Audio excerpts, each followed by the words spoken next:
ದೇವರ ಪರಿಶುದ್ಧವಾದ ನಾಮಕ್ಕೆ ಸ್ತೋತ್ರವಾಗಲಿ. ದೇವರ ನಿನ್ನೆಯಿಂದ ಹಾಗೆ ಇವತ್ತಿರುವ ಹಾಗೆ ನಿತ್ಯ ನಿರಂತರ ನಡೆಯಾಗಿದ್ದಾನೆ. ಆಮೆನ್. ಹಲ್ಲೆಲೂಯಾ. ಚೆನ್ನಾಗಿದ್ದೀರಾ? ಸಂತೋಷವಾಗಿದ್ದೀರಾ? ಆರೋಗ್ಯವಾಗಿದ್ದೀರಾ? ಯಾವಾಗಲೂ ಎಂದೆಂದಿಗೂ ಕರ್ತನಲ್ಲಿ ಹೆಂಗಿರಬೇಕು? ಸಂತೋಷವುಳ್ಳವರಾಗಿರಬೇಕು. ಆಮೇಲೆ ಕರ್ತನ ಇಷ್ಟಪಡೋದು ಅದೇ. ಆಮೇಲೆ ಕರ್ತನ ಚಿತ್ತ ಏನಂದ್ರೆ ನಾವು ಸಂತೋಷವಾಗಿರ್ಬೇಕು. ಆಮೇಲೆ ಅಲ್ಲೆಲ್ಲೂಯಾ. ಸೊ ಅದೇ ಕಾರಣ ನಾವು ಸಂತೋಷವಾಗಿದ್ದೀವಿ ಅನ್ನೋದ್ರ ಹೆಂಗ್ ತಿಳಿದುಕೊಳ್ಳೋದು? ದೇವರ ಸಮ್ಮುಖದಲ್ಲಿ ಸಂತೋಷ ಸಿಗುತ್ತಂತ ಆಲ್ರೆಡಿ ಗೊತ್ತಿದೆ. ಅದನ್ನ ನಾವು ದೇವರನ್ನ ಯಾವ ರೀತಿ ಆರಾಧನೆ ಮಾಡಬೇಕು? ಅಲ್ಲೆಲ್ಲೂಯಾ. ನಾವು ಮಾಡ್ತಾ ಇರುವಂತಹ ಆರಾಧನೆ ದೇವರು ಮೆಚ್ಚುತ್ತಾ ಇದ್ದಾನ? ದೇವರಿಗೆ ಆರಾಧನೆ ಯಾವ ರೀತಿಯಾಗಿ ನಾವು ಮಾಡಬೇಕು ಅನ್ನೋದನ್ನು ನೋಡಿಕೊಳ್ಳೋಣ. ಒಂದು ವಾಕ್ಯವನ್ನು ಓದಿಕೊಳ್ಳೋಣ. ಯೋಹಾನನು ಬರೆದಂತ ಸುವಾರ್ತ 4ನೇ ಅಧ್ಯಾಯ 24ನೇ ವಚನ. ಯೋಹಾನ 4ನೇ ಅಧ್ಯಾಯ 24ನೇ ವಚನ.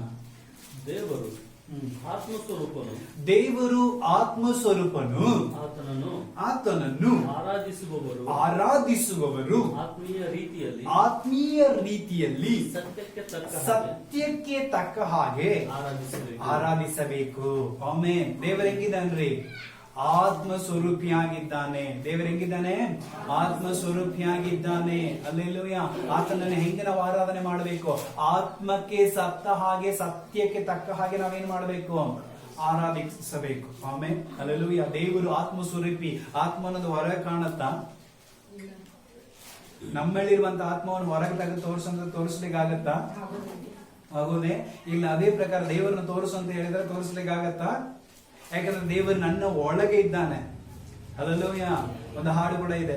ಉಸಿರಾದ ಯೇಸು ನನ್ನುಸಿರಲ್ಲಿ ಬೆರೆತೆ, ನನ್ನುಸಿರೇ ನಾನಿನ್ನ ಸ್ತುತಿಪೆ,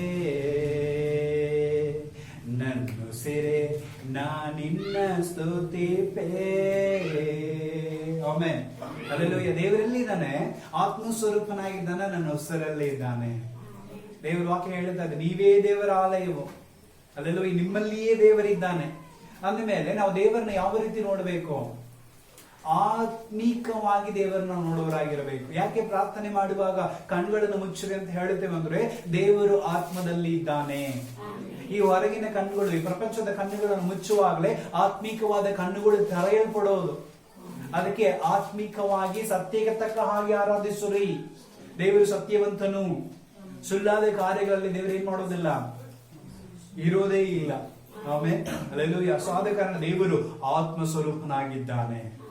ಅಲ್ಲೆಲ್ಲೂಯಾ, ಅಲ್ಲೆಲ್ಲೂಯಾ. ಸೊ ಆದ ಕಾರಣ ಕಾಣುವಂತ ದೇವರುಗಳಿಗಿಂತ ಕಾಣದೇ ಇರುವಂತ ದೇವರು ದೊಡ್ಡವನು. ಈ ಲೋಕದಲ್ಲಿ ಇರುವವನಿಗಿಂತಲೂ ದೇವರ ವಾಕ್ಯ ಹೇಳ್ತಾ ಇದೆ, 1ನೇ ಯೋಹಾನ 4ನೇ ವಚನದಲ್ಲಿ, ಈ ಲೋಕದಲ್ಲಿ ಇರುವವನಿಗಿಂತಲೂ ನನ್ನ ಒಳಗೆ ಇರುವಂತ ದೇವರು ದೊಡ್ಡವನು. ಆಮೇಲೆ ಅಂದ್ರೆ ಏನರ್ಥ? ನನ್ನ ಒಳಗೆ ದೇವರಿದ್ದಾನೆ. ಅದೆಲ್ಲ ನನ್ನ ಒಳಗೆ ಇರುವಂತ ದೇವರು ದೊಡ್ಡವನು. ಯಾಕಂದ್ರೆ ಅವನ ಆತ್ಮ ಸ್ವರೂಪಿ. ನನಗೆ ಆತ್ಮ ಕೊಟ್ಟವನೇ ಅವನೇ.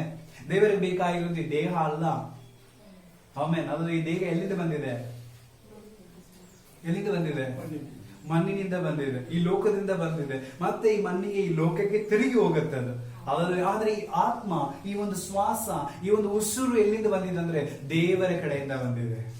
ಮನುಷ್ಯನ ದೇವರು ಉಂಟು ಮಾಡುವಾಗ ಹಾಗೆ ಉಂಟು ಮಾಡಿದನಲ್ಲ. ಆಮೇಲೆ ಅಲ್ಲೂಯಾ. ಏನದು? ಅವನನ್ನ ಮಣ್ಣಿನಿಂದ ಉಂಟು ಮಾಡಿ ತನ್ನ ಶ್ವಾಸವನ್ನ ಆತನ ಏನ್ ಮಾಡಿದ್ರು? ಊದಿದ್ದರಿಂದ ಅವನು ಬದುಕುವಂತ ಪ್ರಾಣಿಯಾದನಂತ ವಾಕ್ಯ ಇದೆ. ಆಮೇಲೆ ಆತನ ಆತ್ಮ, ಆತನ ಉಸಿರು ನಮ್ಮಲ್ಲಿ ಬಂದಿದೆ. ಅಲ್ಲೆಲ್ಲೂಯಾ. ಎಲ್ಲಾ ಪ್ರಾಣಿಗಳಿಗೂ ದೇವರು ಒಂದೇ ಮಾತನ್ನು ಉಸಿರು ಕೊಟ್ಟ. ನಮಗೆ ಮಾತ್ರ ವಿಶೇಷವಾಗಿ ದೇವರು ತನ್ನ ಶ್ವಾಸವನ್ನು ಊದಿ ಏನ್ ಮಾಡಿದ? ನಮ್ಮನ್ನು ಬದುಕುವಂತ ಒಂದು ಗೊಂಬೆಯಾಗಿ, ಪ್ರಾಣಿಯಾಗಿ ದೇವರು ಮಾಡಿದ್ದ. ಅಲ್ಲೆಲ್ಲೂಯಾ. ಸೊ ದೇವರು ಎಲ್ಲಿದ್ದ? ನನ್ನ ಆತ್ಮದಲ್ಲಿ ಇದ್ದಾನೆ, ಅಂತರಾಳದಲ್ಲಿ ಇದ್ದಾನೆ. ಅಲ್ಲೆಲ್ಲೂಯಾ. ಆಂತರ್ಯದಲ್ಲಿ ಇದ್ದಾನೆ. ಅಲ್ಲೆಲ್ಲೂಯಾ. ಆತ್ಮಸ್ವರೂಪಿಯಾಗಿದ್ದಾನೆ. ಆ ದೇವರನ್ನ ಹೆಂಗ ಆರಾಧಿಸಬೇಕು? ಆತ್ಮಕ್ಕೆ ತಕ್ಕ ಹಾಗೆ ಸತ್ಯ ರೀತಿಯಲ್ಲಿ ಏನ್ ಮಾಡ್ಬೇಕು? ನಾವು ಆರಾಧಿಸುವರಾಗಿರಬೇಕು. Hallelujah, hallelujah. ಯಾಕಂದ್ರೆ ನಾವು ಅನೇಕರು ಏನ್ ಮಾಡುತ್ತೇವೆ? ಈ ಲೋಕದ ರೂಢಿಯಲ್ಲಿ ನಾವು ಆರಾಧನೆ ಮಾಡುತ್ತಾ ಇರ್ತೇವೆ. ಈ ಲೋಕದ ರೂಢಿಗಳನ್ನು ದೇವರು ನಮಗಾಗಿ ಕೊಟ್ಟಿದ್ರು. ಈ ಲೋಕದ ರೂಢಿಗಳನ್ನು ದೇವರು ಏನ್ ಮಾಡಿದ್ರು? ನಮಗಾಗಿ ಕೊಟ್ಟಿದ್ರು. ಒಂದು ವಾಕ್ಯ ಓದಿಕೊಳ್ಳೋಣ. ಐ ಥಿಂಕ್ ಇಬ್ರಿಯ ಪುಸ್ತಕ 9ನೇ ಅಧ್ಯಾಯ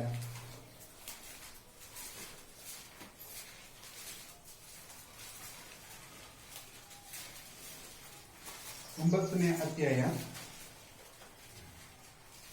1ನೇ ವಚನ. ಹೀಗಿದ್ದರೂ ಮೊದಲನೆಯ ಒಡಂಬಡಿಕೆಯಲ್ಲಿ ದೇವ ಆರಾಧನೆಯ ನಿಯಮಗಳಿದ್ದವು. ದೇವ ಆರಾಧನೆ ನಿಯಮಗಳಿದ್ದವು. ಆಮೇಲೆ ಹಳೆ ಒಡಂಬಡಿಕೆನಲ್ಲಿ ಏನಿತ್ರಿ, ದೇವರ ಆರಾಧನೆ ಮಾಡ್ಲಿಕ್ಕೆ ಕೆಲವೊಂದು ನಿಯಮಗಳಿತ್ತು, ಅಂದ್ರೆ ಕೆಲವೊಂದು ಪದ್ಧತಿಗಳು ಇತ್ತು. ಮತ್ತು ದೇವಾಲಯವಿತ್ತು, ದೇವಾಲಯವೂ ಇತ್ತು. ಅದು ಇಹಲೋಕ ಸಂಬಂಧವಾದದ್ದು. ಅದು ಎಂತಂದ್ರೆ ಈ ಲೋಕದ ಸಂಬಂಧವಾಗಿತ್ತು. ಆಮೇಲೆ ಇತ್ತು, ಆರಾಧನೆಗಳು ಇತ್ತು, ಈಗಲೂ ಇದೆ. ಆದ್ರೆ ಅದೆಲ್ಲ ಇದು ಈ ಲೋಕಕ್ಕೆ ಸಂಬಂಧಪಟ್ಟವುಗಳಾಗಿದೆ. ಆಮೇಲೆ ಅದಲ್ಲೂ ಕೆಲವೊಂದು ನಿಬಂಧನೆಗಳು ಇತ್ತು ಅದರಲ್ಲಿ. ಹೀಗೇ ನೀನು ಆರಾಧನೆ ಮಾಡಬೇಕು, ಹೀಗೇ ನೀ ದೇವರ ಗುಡಿ ಕಟ್ಟಬೇಕು, ನೀನು ಹೀಗೆ ದೇವರ ಸಮ್ಮುಖಕ್ಕೆ ಬರಬೇಕು, ಇದೇ ರೀತಿಯಾಗಿ ನೀನು ದೇವರನ್ನ ಏನ್ ಮಾಡಬೇಕು, ಪೂಜಿಸಬೇಕು ಎಂಬುದಾಗಿ ಕೆಲವೊಂದು ನಿಯಮಗಳನ್ನ ಏನ್ ಮಾಡಿದ್ರು ಮೊದಲ ಒಡಂಬಡಿಕೆಯಲ್ಲಿ, ಹಳೆಯ ಒಡಂಬಡಿಕೆಯಲ್ಲಿ ಇತ್ತು. ಅಲ್ಲೂಯ್ಯ, ಅರ್ಥ ಆಯ್ತಲ್ಲ? ಸೊ ಆದರೆ ಆ ಒಂದು ನಿಯಮಗಳನ್ನ, ಪದ್ಧತಿಗಳನ್ನ ದೇವರು ಮಾಡಿರುವಾಗ ಹೆಂಗ್ ಮಾಡಿದ್ರು, ವಾಕ್ಯ ಓದಿಕೊಳ್ಳೋಣ. 2ನೇ ವಚನ.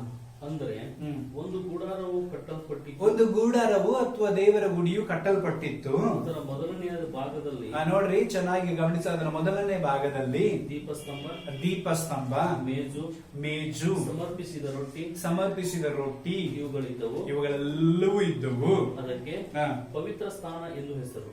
ಅದಕ್ಕೆ ಏನಿತ್ತು ರೀ, ಪವಿತ್ರ ಸ್ಥಾನ. ಆಮೇಲೆ ಅಲ್ಲೂಯ್ಯ, ದೇವರ ಒಂದು ಇದರಲ್ಲಿ ಗರ್ಭಗುಡಿ ಅಂತ ಒಂದಿರುತ್ತೆ, ನೋಡಿರ್ಬೇಕು ನೀವೆಲ್ಲ. ಅಲ್ಲೂಯ್ಯ, ಗರ್ಭಗುಡಿಯಲ್ಲಿ ಆ ಒಂದು ದೇವರ ಎಂಬುದಾಗಿ ಒಂದು ಮೂರ್ತಿಯನ್ನು ಇಟ್ಟಿರ್ತಾರೆ. ಅಲ್ಲಿ ಯಾರು ಹೋಗೋಂಗಿಲ್ಲ, ಪವಿತ್ರವಾದ ಸ್ಥಳ ಅದು. ಅಲ್ಲೂಯ್ಯ.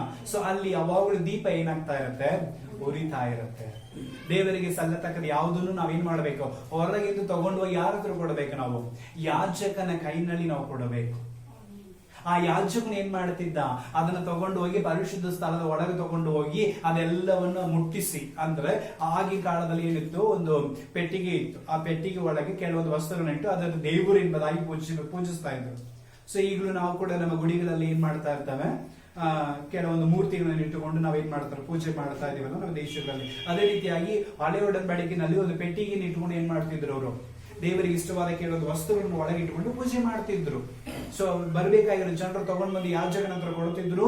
ಯಾಜಕ ತಗೊಂಡು ಹೋಗಿ ಪರಿಶುದ್ಧ ಸ್ಥಳದಲ್ಲಿ ಎಲ್ಲ ಒಪ್ಪಿಸಿಕೊಟ್ಟು ತಿರುಗಿ ಬರ್ತಿದ್ದ. ಆಮೇಲೆ ಈ ರೀತಿಯಾಗಿ ನಿಯಮಗಳನ್ನ ದೇವರು ಮಾಡಿದ್ರು. ನೀನು ಹೀಗೆ ಆರಾಧಿಸಬೇಕು, ನೀನು ಹೀಗೆ ಪದ್ಧತಿಯನ್ನ ನಡೆಸಬೇಕು ಎಂಬುದಾಗಿ ದೇವರು ಮಾಡಿದ್ರು. ಆಮೇಲೆ ಅದರಲ್ಲಿ ನಮ್ಮ ಯಾಜಕ ಕಾಂಡದಲ್ಲಿಯೂ ಅರಣ್ಯ ಕಾಂಡದಲ್ಲಿಯೂ ವಾಕ್ಯಗಳು ನೀವು ಓದಿ ನೋಡ್ರಿ, ಅದರಲ್ಲಿ ಅನೇಕ ಸಾರಿ ಬರೆಯಲ್ಪಟ್ಟಿದೆ. ಆಮೇಲೆ ಅಲ್ಲೂ ದೇವರ ಗುಡಿಗೆ ಹೋಗುವವರಾಗದ್ರೆ ಏನ್ ತಗೊಂಡು ಹೋಗ್ಬೇಕು ಅಂದ್ರೆ, ತಾಟನ್ನು ತಗೊಂಡು ಹೋಗ್ಬೇಕು, ಬೋಲ್ಡ್ ಅನ್ನು ತಗೊಂಡು ಹೋಗ್ಬೇಕು. ಇಂಗ್ಲಿಷ್ ನಲ್ಲಿ ಬೋಲ್ಡ್ ಎಂಬುದಾಗಿದೆ, ತಮಿಳಿನಲ್ಲಿ ತಾಟು, ಬಟ್ಟಲು ಎಂಬುದಾಗಿದೆ. ಸೊ ನಾವು ಈಗಲೂ ಕೂಡ ಅನೇಕ ದೇವರ ಗುಡಿಗಳಿಗೆ ಹೋಗುವಾಗ ಏನ್ ತಗೊಂಡು ಹೋಗ್ತೀವಿ, ಬಟ್ಟಲು ತಗೊಂಡು ಹೋಗ್ತೀವಿ ತಾನೆ. ಆ ಬಟ್ಟಲಲ್ಲಿ ಏನೇನಿರುತ್ತೆ, ಎಣ್ಣೆ, ಬತ್ತಿ, ಸಕ್ರಿ, ಹೂವ, ಉದ್ದಿನ ಕಟ್ಟಿ, ಕರ್ಪೂರ, ಬಾಳೆಹಣ್ಣು, ತೆಂಗಿನಕಾಯಿ, ಇಷ್ಟಂತೂ ಇರುತ್ತೆ. ಕರೆಕ್ಟಾ? ಇದೆಲ್ಲ ದೇವರು ಮಾಡಿದ ನಿಯಮ.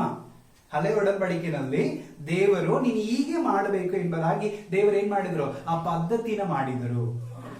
ಆಮೇನ್, ಅಲ್ಲೂಯ್ಯ.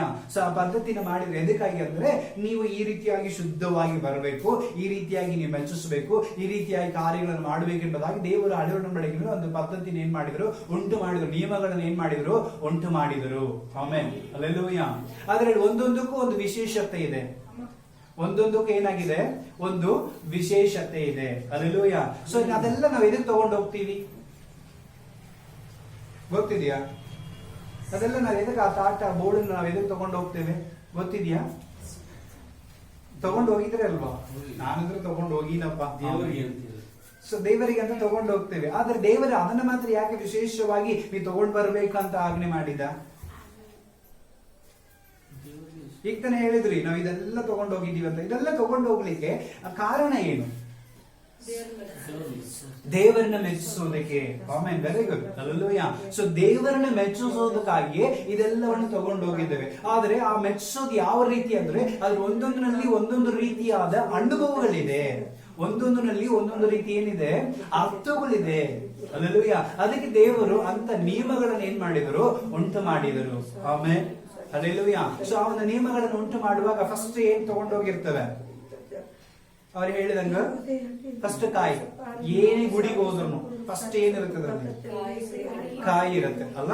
ಸೊ ಆ ಕಾಯಿ ಎದಕ್ಕಾಗಿರುತ್ತೆ ಫಸ್ಟ್ ಅದನ್ನ ನೋಡಿಕೊಳ್ಳೋಣ.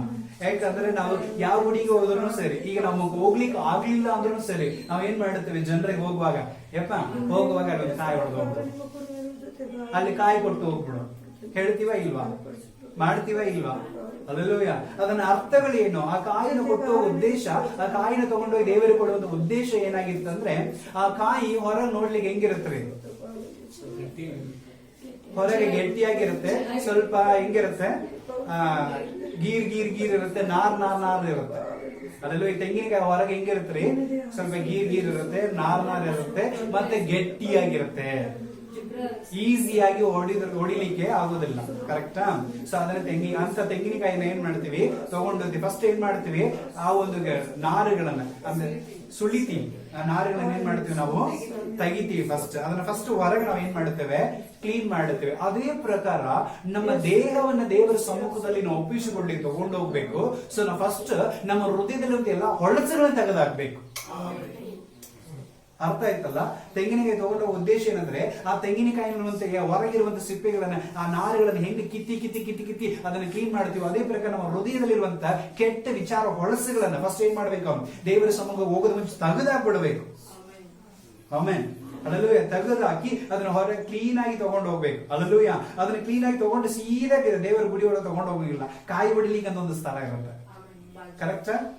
ಕಾಯಿ ಹೊಡಿಲಿಕ್ಕೆ ಅಂತ ಒಂದು ಸ್ಥಳ ಇರುತ್ತೆ. ಆ ಸ್ಥಳದಲ್ಲಿ ಹೋಗಿ ಫಸ್ಟ್ ಏನ್ ಮಾಡ್ತೇವೆ, ಪಟ್ ಅಂತ ಹೊಡಿತೀವಿ. ಸೊ ಪಟ್ ಅಂತ ಹೊಡಿಯುವಾಗ ಆ ಒಂದು ತೆಂಗಿನಕಾಯಿನ ಏನ್ ಬರುತ್ತೆ, ನೀರು ಬರುತ್ತೆ. ಅದಲ್ಲೂ ಅದೇ ಪ್ರಕಾರ ದೇವರ ಸಮ್ಮುಖದಲ್ಲಿ ಬಂದ ತಕ್ಷಣ ನಮ್ಮನ್ನ ಜಜ್ಜಿದ ಹೃದಯದಿಂದ ದೇವರಿಗೆ ಒಪ್ಪಿಸಿಕೊಡ್ಬೇಕು. ಆಮೇನ್. ಅಲ್ಲೂಯ. ಸೊ ನನ್ನನ್ನು ನಾನು ಜಜ್ಜಿಕೊಂಡು ನನ್ನಲ್ಲಿ ಏನೂ ಇಲ್ಲ, ನಾನು ವೇಸ್ಟ್ ಅನ್ನೋದನ್ನ ತಿಳಿಸೋದಕ್ಕಾಗಿ ದೇವರಂತ ಕಾರ್ಯಗಳ ನಿಯಮಗಳನ್ನು ಉಂಟು ಮಾಡಿದ. ಅದನ್ನು ಹೊಡಿಬೇಕು. ಅದನ್ನು ಹೊಡೆದ್ರೆ, ನನ್ನ ಹೃದಯ ಹೊಡೆದ್ರೆ, ನನ್ನ ಹೃದಯ ಜಜ್ಜಲ್ಪಟ್ರೆ, ನನ್ನ ಹೃದಯದಲ್ಲಿಂದ ಆ ನೀರು ಅಂದ್ರೆ ಕಣ್ಣೀರಾಗಿ ಹೊರಗೆ ಬರಬೇಕು. ಅದು ದೇವರು ಮೆಚ್ಚುವಂತ ಆರಾಧನೆ. ಆಮೇನ್. ಅಲ್ಲೆಲ್ಲೂ ಅರ್ಥ ಆಯ್ತಲ್ಲ? ತೆಂಗಿನಕಾಯಿ ಹೊಡೆಯುವಾಗ ನೀರು ಬರಲೇಬೇಕು. ಅಲ್ಲೆಲ್ಲೂಯ. ನೀರು ಬಂದ್ರೆ ಅದು ಚೆನ್ನಾಗಿದೆ ಅಂತ ಅರ್ಥ. ಅಲ್ಲೆಲ್ಲೂಯ. ಸೊ ಅದೇ ಪ್ರಕಾರ ನಾನು ಎಲ್ಲ ಹೊಳಸನ್ನ ಕಿತ್ತು ದೂರ ಹಾಕಿ ದೇವರ ಸಮ್ಮುಖದಲ್ಲಿ ಏನಿಲ್ಲದವನಾಗಿ ನನ್ನನ್ನು ಜಜ್ಜಿಸಿಕೊಂಡು ನಾ ಪ್ರಾರ್ಥನೆ ಮಾಡುವಾಗ ನನ್ನ ಕಣ್ಣಿಂದ ಏನ್ ಬರಬೇಕು, ನೀರು ಬರಬೇಕು. ಅದು ದೇವರಿಗೆ ಸಮರ್ಪಿಸಬೇಕು. ಆಮೇನ್. ಅಲ್ಲೆಲ್ಲೂಯ. ಕರೆಕ್ಟ್? ಆ ನೀರ್ನ ಕುಡಿತಾರೆ, ಹಿಂಗ್ ಮಾಡ್ಕೊಳ್ತಾರೆ, ನೋಡಿರ್ತಿರಲ್ಲ. ಅಲ್ಲೆಲ್ಲೂಯ. ಯಾಕಂದ್ರೆ ಅದು ಒಂದು ಶ್ರೇಷ್ಠವಾಗಿದೆ, ಅಮೂಲ್ಯವಾದದ್ದು. ಆಮೇನ್. ಅಲ್ಲೆಲ್ಲೂಯ. ಅದೇ ಪ್ರಕಾರ ನಮ್ಮ ಕಣ್ಣೀರು ತುಂಬಾ ಅಮೂಲ್ಯವಾದದ್ದು, ದೇವರಿಗೆ ಇಷ್ಟವಾದದ್ದು. ಅದ್ ಕಣ್ಣೀರನ್ನ ದೇವರು ಒಂದು ಬೋಲ್ ನಲ್ಲಿ ಸೇರಿಸಿ ಇಡ್ತಾನಂತೆ. ಅದಲ್ಲೂಯ. ಅದಕ್ಕೆ ತಕ್ಕ ಪ್ರತಿಫಲವನ್ನು ದೇವರು ಏನ್ ಮಾಡ್ತಾನೆ, ಕೊಟ್ಟೇ ಕೊಡುತ್ತಾನೆ. ಕಣ್ಣೀರಿನ ಪ್ರಾರ್ಥನೆಗೆ ದೇವರು ಸುಮ್ಮನೆ ಹೋಗುವಂತ ದೇವರಲ್ಲ. ಅರ್ಥ ಆಯ್ತಾರೆ ಪ್ರಿಯರೇ? ಅಲ್ಲೆಲ್ಲೂಯ. ಸೊ ಆ ಪ್ರಕಾರ ನಮ್ಮ ಕಣ್ಣಿನಲ್ಲಿ ನೀರು ಬಂದು ನಮ್ಮನ್ನು ಒಪ್ಪಿಸಿಕೊಡಬೇಕು. ಅಲ್ಲೆಲ್ಲೂಯ. ಇದಕ್ಕಾಗಿ ದೇವರ ಕಾಯಿನ ಫಸ್ಟ್ ಅದರಲ್ಲಿ ಇಟ್ಟಿದ್ರು. ಆಮೇನ್. ಅಲ್ಲೆಲ್ಲೂಯ. ಎರಡನೇದು ಹೂವು. ದೇವರ ಗುಡಿಗೆ ತಗೊಂಡು ಹೋಗುವ ಎಣ್ಣೆ ಏನ್ ತಗೊಂಡು ಹೋಗಿರ್ತೀವಿ, ಹೂವನ್ನ ಇಟ್ಕೊಂಡು ಹೋಗಿರ್ತೀವಿ. ಹೂ ಎದಕ್ಕಾಗಿ ತಗೊಂಡು ಹೋಗಿರ್ತೀವಿ, ದೇವರಿಗೆ ಇಷ್ಟವಾಗಿದ್ದು. ಅದಲ್ಲೂ ಹೂವು ನೋಡ್ಲಿಕ್ಕೆ ತುಂಬಾ ರಮ್ಯವಾಗಿರುತ್ತೆ. ಇನ್ನೊಂದದು ಎಲ್ಲರೂ ಇಷ್ಟಪಡ್ತಾರೆ, ಅದರಿಂದ ಒಂದು ಸುವಾಸನೆ ಬರ್ತಾ ಇರುತ್ತೆ. ಅಲ್ಲೂ ಅದೇ ಪ್ರಕಾರ ನಾವು ಎಲ್ಲರಿಗೂ ಇಷ್ಟವಾದವರಾಗಿರಬೇಕು, ದೇವರನ್ನ ಮೆಚ್ಚಿಸುವವರಾಗಿರಬೇಕು, ದೇವರಿಗೆ ಸುವಾಸನೆ ಕೊಡುವವರಾಗಿರಬೇಕು ಅನ್ನೋದಕ್ಕಾಗಿ ಹೂವನ್ನು ತಗೊಂಡು ಹೋಗಿದ್ರು. ಆಮೇನ್. ಅಲ್ಲೆಲ್ಲೂಯ್ಯ. ಆಮೇಲೆ ಇನ್ನೊಂದು ಉದ್ದಿನ ಕಟ್ಟಿ, ಕರ್ಪೂರ. ಆಮೇನ್. ಅಲ್ಲೂ ಉದ್ದಿನ ಕಟ್ಟಿನ ತಗೊಂಡು ಇಟ್ಟಿರ್ತಿರ್ತಾನೆ. ಉದ್ದಿನ ಕಟ್ಟಿ ಏನ್ ಮಾಡತ್ತೆ, ಸುವಾಸನೆ ಕೊಡುತ್ತೆ, ಧೂಪ. ಆಮೇನ್. ಉದ್ದಿನ ಕಟ್ಟಿ ಅಥವಾ ಧೂಪ ತಗೊಂಡು ಹೋಗಿರ್ತೀವಿ. ಆ ಧೂಪ ಹಾಕುವಾಗ ಅದು ಹೊಗೆ ಏನಾಗತ್ತೆ, ಮೇಲೆ ಏರಿ ಹೋಗ್ತಾ ಇರತ್ತೆ. ಅಲ್ಲೂಯ್ಯ. ಅದೇ ರೀತಿಯಾಗಿ ನಾವು ದೇವರ ಸಮ್ಮುಖದಲ್ಲಿ ಬಂದು ನಾವು ಮಾಡುವಂತ ಪ್ರಾರ್ಥನೆ, ನಾವು ಆಡುವಂತ ಹಾಡು, ನಾವು ಆಡುವಂತ ಸ್ತುತಿ, ಪ್ರತಿಯೊಂದು ಧೂಪದಂತೆ ದೇವರಿಗೆ ಹೋಗಿ ಮುಟ್ಟಬೇಕು. ಅದು ಧೂಪ ಯಾವಾಗ ಕೆಳಗೆ ಹೋಗಂಗಿಲ್ಲ. ನೀವು ಎಲ್ಲಿ ಬೇಕಾದ್ರೆ ಮುಚ್ಚಿಟ್ಟಿದ್ರು ನಾವು ಕೆಳಗಿಂದ ಹಾರಿ ಮತ್ತೆ ಮೇಳೆಗೆ ಬರುತ್ತದು. ಯಾವ ಧೂಪವನ್ನು ಕೆಳಗೆ ಹೋಗೋಂಗಿಲ್ಲ. ಅಲ್ಲೂಯ್ಯ. ಸೊ ನಿನ್ನ ಪ್ರಾರ್ಥನೆ, ನಿನ್ನ ಆರಾಧನೆ, ನಿನ್ನ ಸ್ತುತಿ ಧೂಪದಂತೆ ದೇವರಿಗೆ ಹೋಗಿ ಸಲ್ಲಿಸಬೇಕು. ಅದನ್ನೊಂದು ಗುರುತಾಗಿ ದೇವರು ಉದ್ದಿನ ಕಟ್ಟಿನ ಅದರಲ್ಲಿ ಇಟ್ಟಿದ್ರು. ಆಮೇಲೆ ಅಲ್ಲೂಯ್ಯ. ಸೊ ಆಮೇಲೆ ದೀಪ ಮತ್ತೆ ಕರ್ಪೂರ. ದೀಪ ಗೊತ್ತಿರುತ್ತಾನೆ. ದೀಪದಲ್ಲಿ ಏನೇ ತಗೊಂಡು ಹೋಗಿರ್ತೀರಿ, ಬತ್ತಿ ಮತ್ತೆ ಎಣ್ಣೆ. ಅಲ್ಲೂಯ್ಯ. ಇದು ಎರಡು ತುಂಬಾ ಶ್ರೇಷ್ಠವಾಗಿದ್ದು. ಯೇಸು ಸ್ವಾಮಿ ಕೂಡ ಹೇಳಿದಾನೆ, 10 ಮಂದಿ ಕನ್ನಿಯರ ವಿಷಯದಲ್ಲಿ ಮಾತಾಡುವಾಗ 5 ಮಂದಿ ಬುದ್ಧಿಯುಳ್ಳ ಕನ್ನಿಯಂದ್ರು, 5 ಮಂದಿ ಬುದ್ಧಿ ಇಲ್ಲದವರು. ಬುದ್ಧಿ ಇದ್ದವರು ಎಣ್ಣೆಯನ್ನು ತಗೊಂಡ್ ಬಂದಿದ್ರು, ಬುದ್ಧಿ ಇಲ್ಲದವರು ತಗೊಂಡ್ ಬಂದಿಲ್ಲ. ಆಮೇಲೆ ಅಲ್ಲೂಯ್ಯ. ಎಣ್ಣೆ ಬತ್ತಿ ಎದಕ್ಕೆ ಸೂಚಿಸ್ತಾ ಇದೆ ಅಂದ್ರೆ, ಎಣ್ಣೆ ಬತ್ತಿ ಎರಡು ತನ್ನನ್ನೇ ತಾನು ವರದು ಮಾಡಿಕೊಂಡು ದೇವರಿಗೆ ಬೆಳಕನ್ನು ಕೊಡುತ್ತೆ. ಆಮೇಲೆ ಅಲ್ಲೆಲ್ಲೂ ತನ್ನನ್ನೇ ತಾನು ಬರದು ಮಾಡಿಕೊಳ್ಳುತ್ತೆ. ಎಣ್ಣೆ ಬತ್ತಿ ಆಗಿರಲಿ, ಕ್ಯಾಂಡಿಲ್ ಆಗಿರಲಿ, ಯಾವುದೇ ಆಗಿರಲಿ, ಅದೆಲ್ಲ ಅದನ್ನು ನೋಡ್ತಾ ಇರುವಾಗ ಅದರಿಂದ ಏನ್ ಬರ್ತಾ ಇರತ್ತೆ? ಬೆಳಕು ಬರ್ತಾ ಇರತ್ತೆ. ಅಲ್ಲೆಲ್ಲೂಯ್ಯ. ಸೊ ಅದು ನೋಡ್ರಿ, ಆ ಒಂದು ಬತ್ತಿನ ಹಚ್ಚಿ ಇಡ್ರಿ, ಅದು ಯಾರು ಹಚ್ಚಿದ್ರು ಏನಾಗತ್ತೆ? ಬೆಳಕು ಉರಿತಾ ಇರುತ್ತೆ. ಅಲ್ಲೆಲ್ಲೂಯ್ಯ. ಎಣ್ಣೆ ಎಷ್ಟೆಲ್ಲ ಹಾಕ್ತಾ ಇರ್ತೀವೋ, ಬತ್ತಿ ಎಷ್ಟು ಮಟ್ಟಿಗೆ ಇರ್ತೀಯೋ ಅಷ್ಟು ಮಟ್ಟಿಗೆ ಅದು ಉರಿತಾ ಇರುತ್ತೆ. ಆಮೆನ್. ಅಲ್ಲೆಲ್ಲೂಯ್ಯ. ಅದೇ ಪ್ರಕಾರ ನಮ್ಮನ್ನೇ ನಾವೇ ದೇವರಿಗೆ ಏನ್ ಮಾಡ್ಬೇಕು? ಸಮರ್ಪಿಸಿಕೊಡ್ಬೇಕು, ಬೆಳಕಾಗಿ ಒಪ್ಪಿಸಿಕೊಡ್ಬೇಕು. ಆ ಬೆಳಕು ಅವ್ರಿಗೆ ಮಾತ್ರ ಅಲ್ಲ, ಅಲ್ಲಿದ್ದವ್ರು ಎಲ್ಲರಿಗೂ ಪ್ರಕಾಶಿಸ್ತಾ ಇರುತ್ತೆ. ಅಲ್ಲೆಲ್ಲೂಯ್ಯ. ನೀವು ನಾನು ಲೋಕಕ್ಕೆ ಏನಾಗಿದ್ದೇನೆ? ಯೇಸುವೆ ಹೇಳಿದ, ನಾನು ಈ ಲೋಕಕ್ಕೆ ಏನಾಗಿದ್ದೇನೆ? ಬೆಳಕಾಗಿದ್ದೆ. ನೀವು ಸಹ ಹೆಂಗಿರ್ಬೇಕು? ಬೆಳಕಾಗಿರ್ಬೇಕು. ಅದಕ್ಕಾಗಿಯೇ ಈ ದೀಪ, ಬತ್ತಿ ಮತ್ತೆ ಕೆಲವೊಂದು ಕ್ಯಾಂಡಲ್ಗಳನ್ನು ನಾವು ದೇವರ ಗುಡಿಗಳಿಗೆ ತಗೊಂಡು ಹೋಗೋದು. ಅಲ್ಲೆಲ್ಲೂಯ್ಯ. ಯಾಕಂದ್ರೆ ಇದು ನಿಯಮಗಳು, ದೇವರು ಹೇಳಿದ ನಿಯಮಗಳು. ಯಾವಾಗಲೂ ಉರಿತಾನೆ ಇರಬೇಕು. ದೇವಸ್ಥಾನದಲ್ಲಿ, ಗರ್ಭದ ಗುಡಿಯಲ್ಲಿ ಯಾವಾಗಲೂ ದೀಪ ಉರಿತಾನೆ ಇರಬೇಕು. ಆ ಚಿಕ್ಕ ಹುಡುಗ ಸಮವೇಳ ಏನ್ ಮಾಡ್ತಿದ್ದ? ಆ ದೀಪ ಆರಿ ಹೋಗೋದಂಗೆ ನೋಡ್ಕೊಳ್ತಾ ಇದ್ದ. ಬೈಬಲ್ ವಾಕ್ಯ ಹೇಳ್ತಾ ಇದೆ. ಅವನ ಕೆಲಸ ಏನು? ಡ್ಯೂಟಿ ಏನು? ದೇವರ ಸ್ಥಾನದಲ್ಲಿ, ದೇವರ ಆಲಯದಲ್ಲಿ ದೀಪವನ್ನ ನೋಡ್ತಾ ಕುಂತಿರ್ಬೇಕು, ಅದು ಆರಿ ಹೋಗ್ಬಾರ್ದು. ಆಮೆನ್. ಅಲ್ಲೆಲ್ಲೂಯ್ಯ. ಅರ್ಥ ಆಯ್ತಲ್ಲ? ಸೊ ನಮ್ಮ ದೀಪವು ಎಂದಿಗೂ ಆರಿ ಹೋಗಬಾರದು. ಆ ದೀಪವು ಎಲ್ಲಿದೆ ಅಂದ್ರೆ ಮನುಷ್ಯನ ಒಳಗಿರುವಂತ ಆತ್ಮನೇ.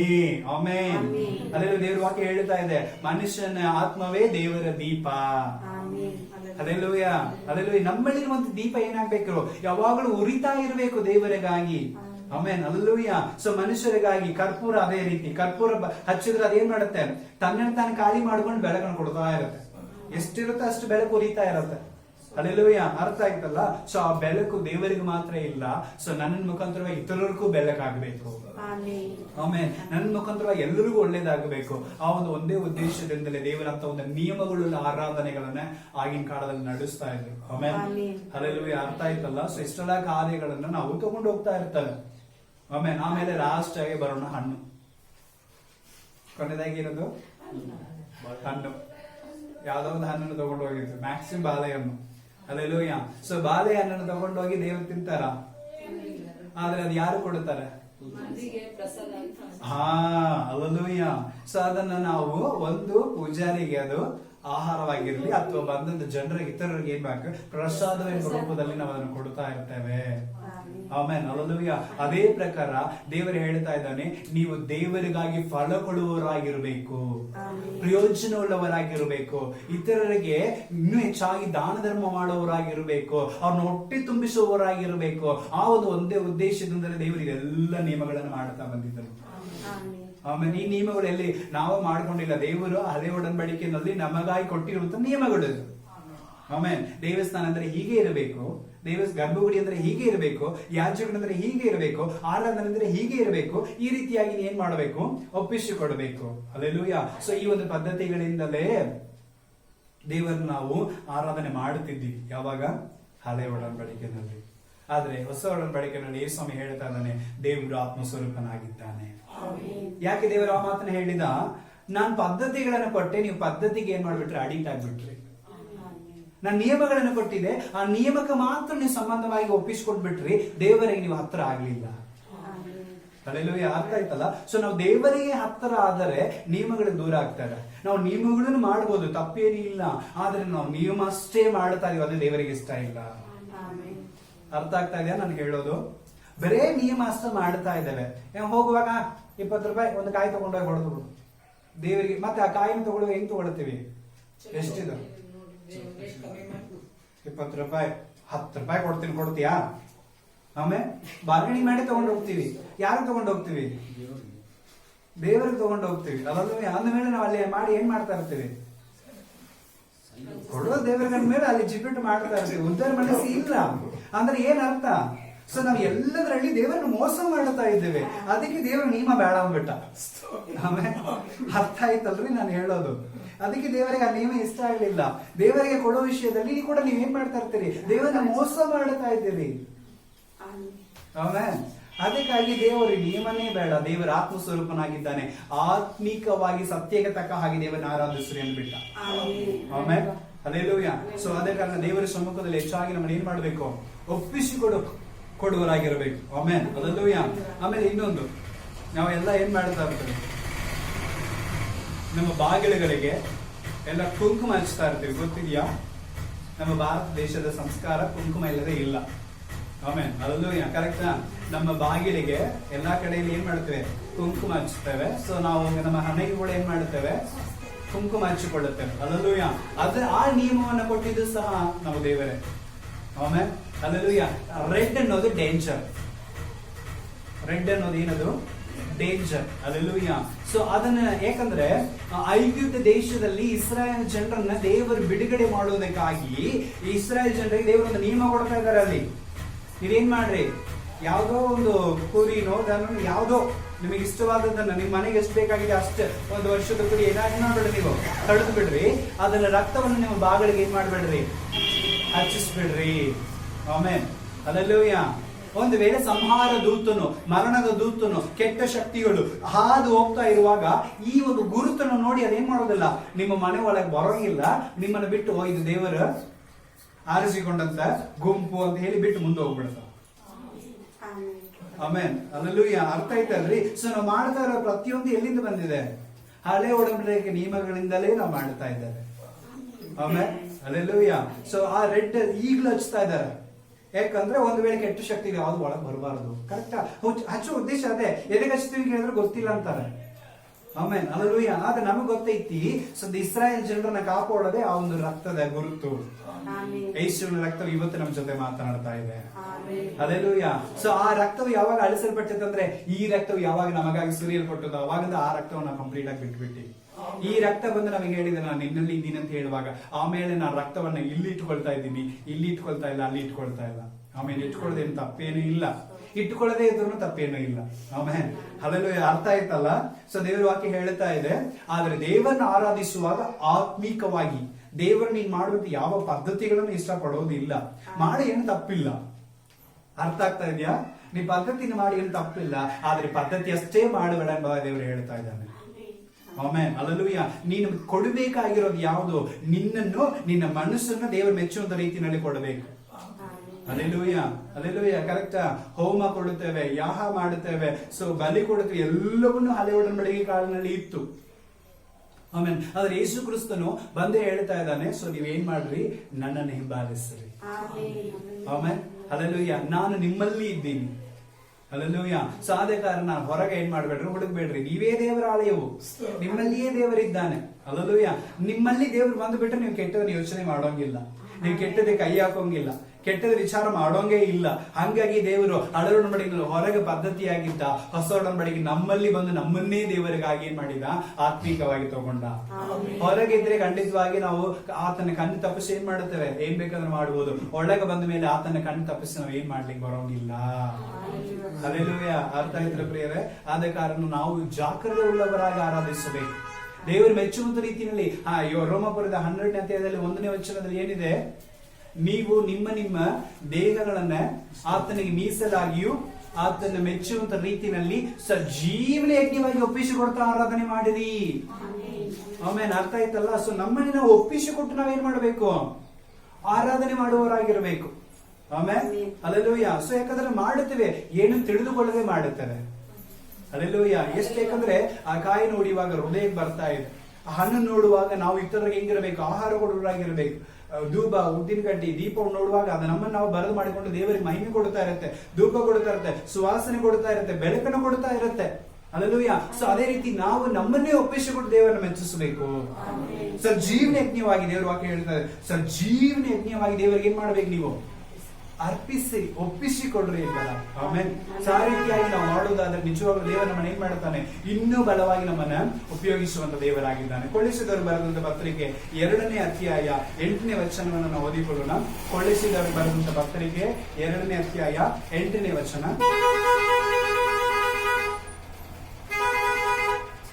ಕ್ರಿಸ್ತನನ್ನು ಅನುಸರಿಸದೆ ಮನುಷ್ಯರ ಸಂಪ್ರದಾಯಗಳನ್ನು ಪ್ರಾಪಂಚಿಕ ಬಾಲ ಬೋಧನೆಯನ್ನು ಅನುಸರಿಸುವವರು ನಿಮ್ಮಲ್ಲಿ ಬಂದು ಮೋಸವಾದ ನಿರರ್ಥಕ ತತ್ವಜ್ಞಾನ ಬೋಧೆಯಿಂದ ನಿಮ್ಮ ಮನಸ್ಸನ್ನು ಕೆಡಿಸಿ ನಿಮ್ಮನ್ನು ವಶ ಮಾಡಿಸಿಕೊಂಡಾರು. ಎಚ್ಚರಿಕೆಯಾಗಿರ್ರಿ. ದೇವರು ಕ್ಲಿಯರ್ ಆಗಿ ಮಾತಾಡ್ಬಿಟ್ಟಾನೆ. ದೇವರ ಆತ್ಮಸ್ವರೂಪನು ಆತ್ಮೀಕವಾಗಿ ಸತ್ಯ ತಕ್ಕ ಹಾಗೆ ಆರಾಧನೆ ಮಾಡ್ರಿ. ಆದ್ರೆ ಈ ಲೋಕದಲ್ಲಿ ಇರುವಂತ ಕೆಲವೊಂದು ಕಾರ್ಯಗಳು ಜನಗಳು ಏನ್ ಮಾಡ್ತಾವ, ಈ ಲೋಕದ ನಿಬಂಧನೆಗಳನ್ನು, ಈ ಲೋಕದ ಪದ್ಧತಿಗಳನ್ನು, ಈ ಲೋಕದ ಮಾತುಗಳನ್ನ ತಗೊಂಡು ಬಂದು ನಿಮ್ಮಲ್ಲಿ ಹಾಕಿ ದೇವರ ಕ್ರಿಸ್ತನ ಪ್ರೀತಿಯಿಂದ ನಿಮ್ಮನ್ನ ಅಗಲಿಸಿ ಬಿಡ್ತಾರೆ. ಆದ ಕಾರಣ ಎಚ್ಚರವಾಗಿರ್ಬೇಕು. ಆಮೇಲೆ ಅರ್ಥ ಆಯ್ತಲ್ಲ? ಯಾಕಂದ್ರೆ ಎಲ್ಲಾ ನಿಬಂಧನೆಗಳನ್ನ ಬಿಟ್ಟು ದೇವರು ಮಾತ್ರ ಬೇಕಂತ ಬಂದಿದೆ.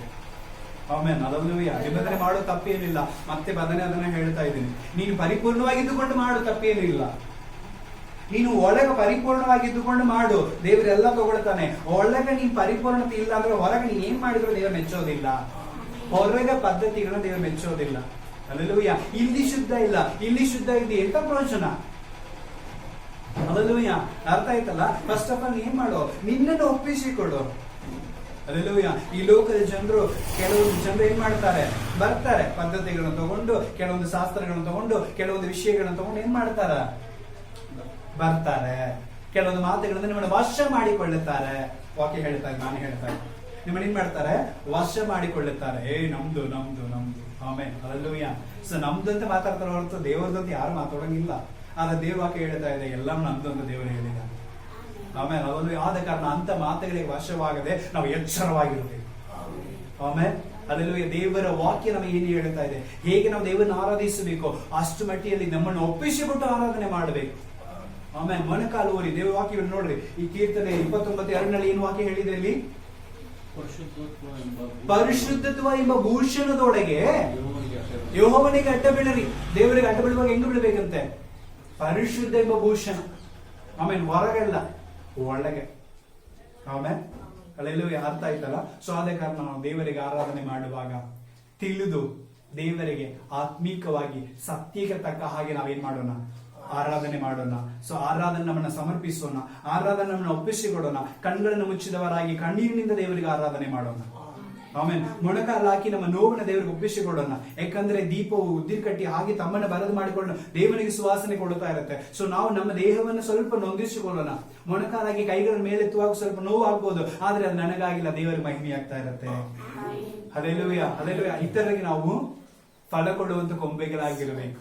ನಾನು ನಿಮ್ಮಲ್ಲಿಯೂ ನೀವು ನನ್ನಲ್ಲಿ ಇರೋದಾದ್ರೆ ನೀವು ಬಹಳ ಫಲಗಳನ್ನು ಕೊಡುತ್ತೇನೆ ದೇವರು ಹೇಳಿದ. ಆಮೇಲೆ ನಾವು ಇತರರಿಗೆ ಫಲ ಕೊಡುವವರಾಗಿರ್ಬೇಕು. ಬೇರೆ ಅಂಗಡಿಯಿಂದ ತಗೊಂಡು ಬಂದು ಹಣ್ಣನ್ನ ಕಿತ್ತಿ ಕೊಡೋದಲ್ಲ. ಇಲ್ಲ, ನನ್ನಿಂದ ಆಗಿರುವಂತ 9 ಫಲಗಳಿದೆ. ಆತ್ಮಿಕವಾದ ಫಲಗಳು 9 ಇದೆ. ಏನು? ಫ್ರೂಟ್ಸ್ ಆಫ್ ದ ಸ್ಪಿರಿಟ್ ಅಂತ ಹೇಳಿ. ಅದೆಲ್ಲ 9 ಫಲಗಳು ಏನೇನು? ಪ್ರೀತಿ, ಸಂತೋಷ, ಸಮಾಧಾನ, ದೀರ್ಘ ಶಾಂತಿ, ದಯೆ, ನಂಬಿಕೆ, ಉಪಕಾರ, ಸಾಧುತ್ವ, ಶಮದನೆ. ಈ 9 ಫಲಗಳನ್ನು ನಾವೇನ್ ಮಾಡಬೇಕು? ದೇವರಿಗಾಗಿ ಒಪ್ಪಿಸಿಕೊಡಬೇಕು. ಗಲಾತ್ಯ 5ನೇ ಅಧ್ಯಾಯದಲ್ಲಿ 22ನೇ ವಚನದಲ್ಲಿ ವಾಕ್ಯ ಇದೆ. ಆಮೇಲೆ ಆ ವಾಕ್ಯ ಮನೆಗೆ ಓದಿ ನೋಡ್ರಿ. ಆ 9 ಫಲಗಳನ್ನು ನಾವು ದೇವರಿಗಾಗಿ ಒಪ್ಪಿಸಿಕೊಡಬೇಕು.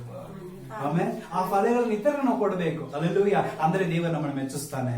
ನಮ್ಮ ಆರಾಧನೆ ದೇವರು ಇಷ್ಟಪಡ್ತಾನೆ. ನಮ್ಮ ಆರಾಧನೆಯಲ್ಲಿ ದೇವರು ಬಂದು ಸೇರ್ತಾನೆ. ಆಮೇಲೆ ಅಲ್ಲೆಲ್ಲೂಯ್ಯ. ಸೊ ನಾವು ಆರಾಧನೆ ತಿಳಿಯದೆ ಮಾಡುವವರಾಗಿ, ತಿಳಿದು ಮಾಡುವವರಾಗಿರೋದು. ಆಮೇಲೆ ಈ ವಾಕ್ಯದ ಮುಖಾಂತರವಾಗಿ ದೇವರು ನಮ್ಮನ್ನು ಏನ್ ಮಾಡಲಿ? ಆಶೀರ್ವದಿಸಲಿ. ಕಣ್ಣನ್ನು ಮುಚ್ಚಿದವರಾಗಿ ನಾವು ಪ್ರಾರ್ಥನೆ ಮಾಡಿಕೊಳ್ಳೋಣ. ಸ್ತೋತ್ರ ಸ್ವಾಮಿ. ತಂದೆಯಾದ ದೇವರೇ, ಕುಮಾರನ ಯೇಸುವೇ, ಪರಿಶುದ್ಧಾತ್ಮ ದೇವರೇ, ತ್ರೈಕ ದೇವರೇ, ನಿನ್ನ ನಾಮಕ್ಕೆ ಸ್ತೋತ್ರವಾಗಲಿ. ನೀನು ಒಳ್ಳೆಯವನ್ನು ಒಳ್ಳೆಯದನ್ನು ಮಾತ್ರ ಮಾಡುವುದು ದೇವರು. ಈಗಾಗಲೇ ಒಳ್ಳೆಯ ವಾಕ್ಯಗಳನ್ನು ನಮಗೆ ದಯಪಾಲಿಸಿದಿ, ಅದಕ್ಕಾಗಿ ಸ್ತೋತ್ರ. ಕರ್ತನೆ, ನೀನು ಆತ್ಮಸ್ವರೂಪನಾಗಿದ್ದಿ. ಆತ್ಮಸ್ವರೂಪನ ದೇವರನ್ನ ಆತ್ಮಕ್ಕೆ ತಕ್ಕ ಹಾಗೆ ಸತ್ಯ ರೀತಿಯಲ್ಲಿ ನಾವು ಆರಾಧನೆ ಮಾಡಲಿಕ್ಕೆ, ನಮ್ಮನ್ನೇ ನಾವು ಒಪ್ಪಿಸಿಕೊಳ್ಳಲಿಕ್ಕೆ, ಇನ್ನು ಮೆಚ್ಚುವಂತ ರೀತಿಯಲ್ಲಿ ಕರ್ತನೆ ನಮ್ಮನ್ನು ಕರ್ತನೆ ಪ್ರಾರ್ಥನೆ ಮಾಡಲಿಕ್ಕೆ ದೇವರೇ ಅನುಕೂಲ ಮಾಡಿಬಿಡು. ಸೇರಿ ಬಂದಿರುವುದು ನೀನೆಲ್ಲಾ ಜನರನ್ನು ಕರ್ತನೆ ಹೆಸರಿಸಲಾಗಿ ಕುಟುಂಬವಾಗಿ ಮುಟ್ಟು ಬಲಪಡಿಸು, ಆಶೀರ್ವದಿಸು. ನಿನ್ನ ರಕ್ತ ಘೋಷಣೆಗೆ ಮರೆ ಮಾಡು. ಉನ್ನತವಾದ ಒಂದು ಬೆಳಕನ್ನು ನೀನು ನಡೆಸು ಸ್ವಾಮಿ. ಹಾಗೆ ನೀವು ಮಾಡುವುದಕ್ಕಾಗಿ ಸ್ತೋತ್ರ. ವಾಕ್ಯಗಳನ್ನು ಕೇಳುತ್ತಾ ನಾವು ಎಲ್ಲರ ಜೀವಿತದಲ್ಲಿ ಒಂದು ಬದಲಾವಣೆ ತಂದು ನಡೆಸಿಕೊಡು. ಪ್ರಾರ್ಥನೆ ಕೇಳಿಸುತ್ತ ನೀಡಿದಕ್ಕಾಗಿ ಬಂದರೆ ಯೇಸು ಕ್ರಿಸ್ತನ ಮುದ್ದಾದ ನಾಮದಲ್ಲಿ ಪರಿಶುದ್ಧಾತ್ಮನೇ ನಿನ್ನ ಸಹಾಯದೊಂದಿಗೆ ಪ್ರಾರ್ಥನೆ ಬೇಡಿ ಹೊಂದುತ್ತಾ ಇದ್ದೇವೆ. ನಮ್ಮ ಜೀವಗಳು ಸ್ವರ್ಗೀಯ ತಂದೆಯಾದ ದೇವರೇ. Amen. Amen. God bless you. Amen.